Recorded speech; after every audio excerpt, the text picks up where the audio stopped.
Beautiful people, welcome to my channel. Ito yung pinamili ni Sven Erik. How much did you pay there, Sven Erik? All? Det var nog över 1154 tror jag. 1,152 daw in Swedish crown. Siguro mahigit 6,000.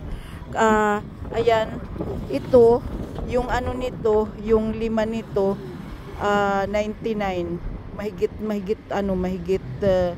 kasi 5.7, basta less than 580 yung ano nila. Pagkatapos ito naman Hermiki Costa din der yagarglom na 10 tong binili namin. Ito African Daisy, nakalimutan ko. Ito 150 yan. Margaret ang Diapro Garday.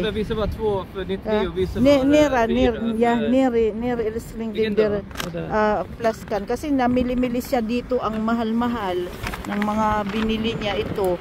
Kagaya nito, ang halaga nito 179.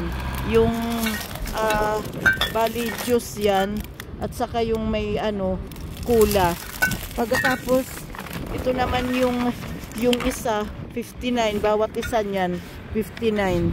Ayan, ito rin na maliit 59.90, bali 60 ang nila niyan, ang ano ba yan, ang pagbayad. Pagkatapos ito, halimbawa mag-aano ka, yung tuhod mo ba, para may aanuhan yung tuhod mo, yan malapad yan, 149 Swedish crowns ang bili niya. Pagkatapos ito yung wipes, pag 10 crowns, kasi siya, yung sale siya. Okay guys, thank you for watching, bye bye.